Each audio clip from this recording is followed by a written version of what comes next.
গত বছর যখন আকাশে প্রায় ৪২,০০০ ফুট উচ্চতা থেকে ঝাঁপ দিয়েছিলেন চৌধুরী আশিক মাহমুদ বিন হারুন, তখনও কি তিনি জানতেন আর কিছুদিনের মধ্যেই বাংলাদেশের নতুন যাত্রায় তিনি হবেন অন্যতম স্বপ্নসারথী? লোকটা ডক্টর ইউনুসের থেকেও বড় খেলোয়াড় হবে মনে হয়। চৌধুরীর দক্ষতা ও ডক্টর ইউনুসের অভিজ্ঞতা বাংলাদেশ হয়ে উঠছে বিনিয়োগের উর্বর ভূমি। বাংলাদেশকে স্বাগত জানিয়েছে যুক্তরাষ্ট্র। মার্কিন যুক্তরাষ্ট্র কিন্তু এই দফায় ভারতকে, ভারতীয় ব্যবসায়ী প্রতিষ্ঠান বা নাগরিক কাউকে কিন্তু ছাড় দিচ্ছে না। ভারতীয় নাগরিক এবং তার 4 প্রতিষ্ঠানের বিরুদ্ধে মার্কিন নিষেধাজ্ঞা দেওয়া হয়েছে। দর্শক, একের পর এক সিদ্ধান্ত নিয়ে সারা বিশ্বকে তাক লাগিয়ে দিচ্ছেন আশিক চৌধুরী ও ডক্টর মোহাম্মদ ইউনুস। আশিক চৌধুরী ও ডক্টর মোহাম্মদ ইউনুসের একে প্ল্যানে রীতিমতো ভারত কঠিন বিপদে পড়তে যাচ্ছে। ইতিমধ্যেই যুক্তরাষ্ট্র বাংলাদেশের পাশে দাঁড়িয়েছে, এমনকি ভারতকে দিয়েছে নিষেধাজ্ঞা। এই ভিডিওতে দেখতে পারবেন যে কি কি সুখবর রয়েছে বাংলাদেশের জন্য।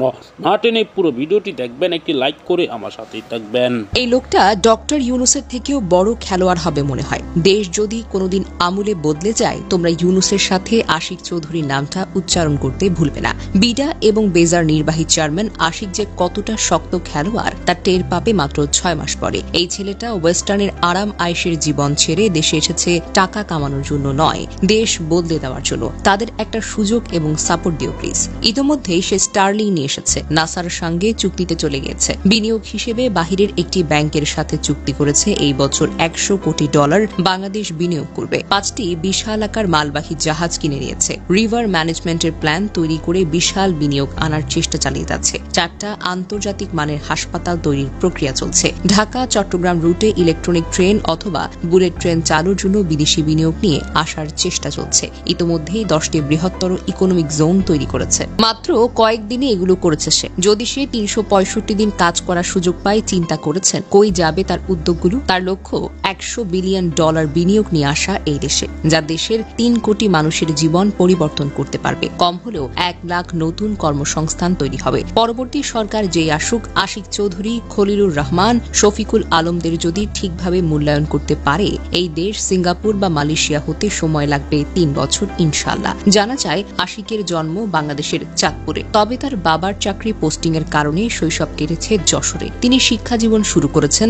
সিলেট ক্যাডেট কলেজে, পরে ঢাকা রেসিডেন্সিয়াল মডেল কলেজে পড়াশোনা করেন। উচ্চশিক্ষার জন্য তিনি ঢাকা বিশ্ববিদ্যালয়ে ব্যবসায় প্রশাসন ইনস্টিটিউট থেকে ব্যবসায় প্রশাসনে স্নাতক ডিগ্রি লাভ করেন। এরপরে তিনি লন্ডন বিজনেস স্কুল থেকে ফাইন্যান্সে স্নাতকোত্তর ডিগ্রি লাভ করেছেন। পাশাপাশি তিনি একজন চার্টার্ড ফাইন্যান্সিয়াল অ্যানালিস্ট CAFA হিসেবেও স্বীকৃত। তার পেশাগত জীবন শুরু করেন 2007 সালের ফেব্রুয়ারিতে ব্রিটিশ আমেরিকান টোবাকোতে আঞ্চলিক অফিসার হিসেবে। এর আগে 2006 সালের আগস্টে তিনি স্ট্যান্ডার্ড চার্টার্ড ব্যাংকে যোগ দেন এবং 2011 সালের মার্চ পর্যন্ত ল্যান্ডিং স্ট্র্যাটেজি ও ফাইন্যান্সিয়াল প্ল্যানিং বিভাগে ম্যানেজার হিসেবে কাজ করেন। বাংলাদেশে তিনি দ্য বেঞ্চ নামে দেশের প্রথম স্পোর্টস বার সহ প্রতিষ্ঠা করেন। 2012 সালের অক্টোবরে তিনি লন্ডনে আমেরিকান এয়ারলাইন্সে ফাইন্যান্সিয়াল ও স্ট্র্যাটেজিক অ্যানালিস্ট হিসেবে যোগ দেন। 2019 সালের মে মাসে তিনি ইউরোপ ও এশিয়ার ফাইন্যান্স প্রধান হিসেবে পদত্যাগ করেন। এছাড়া তিনি বাংলাদেশ ইউনিভার্সিটি অব প্রফেশনালসে ভিজিটিং অফিসার হিসেবে কাজ করেছেন এবং গ্রামীণ টেলিকম ট্রাস্টের উপদেষ্টা হিসেবে দায়িত্ব পালন করেন। পরবর্তীতে তিনি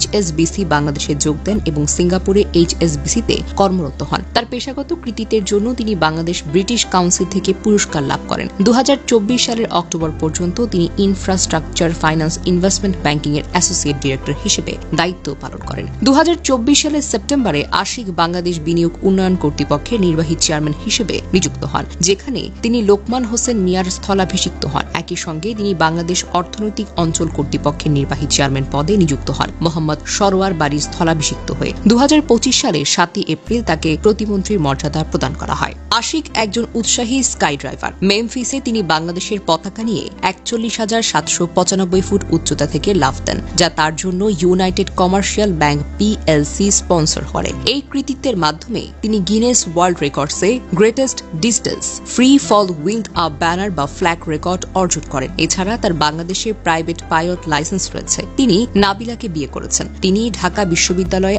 IBA থেকে স্নাতক সম্পন্ন করেছেন। তাদের একটি ছেলে এবং একটি মেয়েও রয়েছে।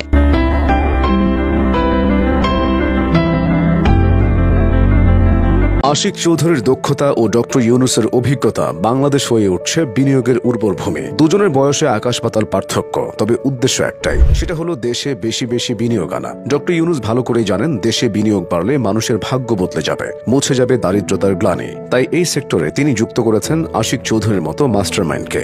বাংলাদেশ বিনিয়োগ উন্নয়ন কর্তৃপক্ষ তথা বিডার দায়িত্ব নিয়ে একের পর এক চমক দিচ্ছেন আশিক চৌধুরী। ডক্টর ইউনুস ও আশিক চৌধুরীর এই যুগলবন্দি দেশের কোটি কোটি মানুষকে স্বপ্ন দেখাচ্ছে।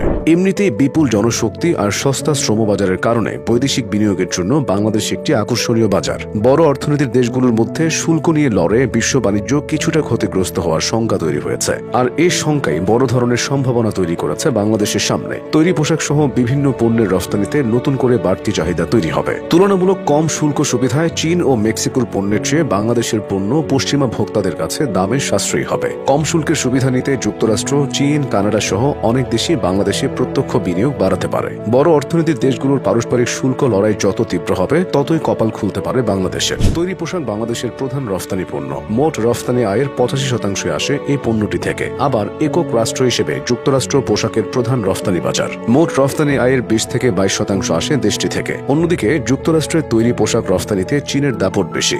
দেশটিতে পোশাক রফতানির 21% সাপ্লাই দেয় চীন। বাংলাদেশ সাপ্লাই দেয় 9% কিছু বেশি। বাংলাদেশের অর্থনীতি মূলত রফতানিমুখী শিল্পের উপর নির্ভরশীল, যেখানে তৈরি পোশাক খাত প্রধান চালিকা শক্তি হিসেবে কাজ করছে। তবে কেবল একটি শিল্পের উপর নির্ভরশীলতা ঝুঁকিপূর্ণ বলে মনে করেন অর্থনীতিবিদরা। তাই রফতানি বৃদ্ধির জন্য নতুন খাতে বিনিয়োগের সুযোগ কাজে লাগানো জরুরি। বর্তমানে তৈরি পোশাক শিল্পের পাশাপাশি ওষুধ, চামড়া, পাট, তথ্য প্রযুক্তি, ইলেকট্রনিক্স ও কৃষিভিত্তিক প্রক্রিয়াজাত শিল্প রফতানির নতুন দিগন্ত উন্মোচন করতে পারে। এই কারণেই সরকার রফতানিমুখী শিল্পে বিনিয়োগ বাড়ানোর জন্য নানা ধরনের উদ্যোগ গ্রহণ করছে। বর্তমানে সরকার বিনিয়োগকারীদের জন্য বিভিন্ন প্রণোদনা দিচ্ছে, যাতে তারা নতুন শিল্প গড়ে তুলতে আগ্রহী হয়। বিশেষ করে অর্থনৈতিক অঞ্চল, শিল্প পার্ক, ক্লাস্টার ভিত্তিক শিল্প এলাকা এবং হাইটেক পার্ক প্রতিষ্ঠার মাধ্যমে বিনিয়োগ বান্ধব পরিবেশ তৈরি করা হচ্ছে। এসব উদ্যোগ দেশের ভেতর ও বাইরের বিনিয়োগকারীদের আকৃষ্ট করছে এবং শিল্প খাতকে আরো সমৃদ্ধ করছে। আর নতুন বিনিয়োগ হলো কর্মসংস্থান বৃদ্ধির প্রধান চালিকা শক্তি। দেশে প্রতি বছর বিপুল সংখ্যক শিক্ষিত তরুণ শ্রমবাজারে প্রবেশ করলেও তাদের জন্য পর্যাপ্ত কর্মসংস্থান নিশ্চিত করা বড় চ্যালেঞ্জ। বিনিয়োগ বৃদ্ধি পেলে শিল্প, সেবা ও প্রযুক্তি খাতে নতুন কর্মসংস্থানের সুযোগ সৃষ্টি হবে। বিশেষত তৈরি পোশাক, আইটি, কৃষিপণ্য প্রক্রিয়াকরণ ও উৎপাদনশীল শিল্প খাতে বিনিয়োগ বাড়ালে দক্ষ ও আধা দক্ষ কর্মীদের জন্য নতুন কর্মসংস্থান সৃষ্টি হবে, যা বেকারত্ব কমাতে সহায়ক হবে। প্রিয় দর্শক, আপনারা জানেন অন্তর্বর্তীকালীন সরকার গঠন হওয়ার পরেই কিন্তু আশিক চৌধুরী উপদেষ্টা পদ পায়নি। তিনি সিঙ্গাপুরে উন্নত জীবন কাটাচ্ছিলেন। তারপর ডক্টর মোহাম্মদ ইউনূস তাকে নজরে রেখেই তাকে একটি ফোন দিয়েছে। ফোন কল পেয়ে কিন্তু উন্নত জীবন ছেড়ে দিয়ে বাংলাদেশের মুখ উজ্জ্বল করার জন্য বাংলাদেশে ফিরে এসেছেন আশিক চৌধুরী। তিনি বাংলাদেশে না আসলেও কিন্তু বিদেশে থেকে হাজার হাজার কোটি টাকা তিনি কামাতে পারতেন, কিন্তু তিনি দেশের মাটিকে উচ্চতায় নেওয়ার জন্য কিন্তু তিনি বাংলাদেশে ফিরে এসেছেন। ইতিমধ্যে তিনি যেভাবে বিনিয়োগ বাড়াচ্ছেন তার দৃশ্য দেখে সারা বিশ্ব হতবাক। কেননা ভারতের মতো এত বড় একটি রাষ্ট্রে কিন্তু এরকম সিদ্ধান্ত নিতে পারছেন না কোনো উপদেষ্টা বা মন্ত্রীও। ডক্টর মোহাম্মদ ইউনূস ক্ষমতা আসার পর 7 মাস হয়েছে। 7 মাসের ভিতরে যে সিদ্ধান্ত নিয়েছেন ভারত কিছুতেই পেরে উঠছেন না ইউনূসের সাথে।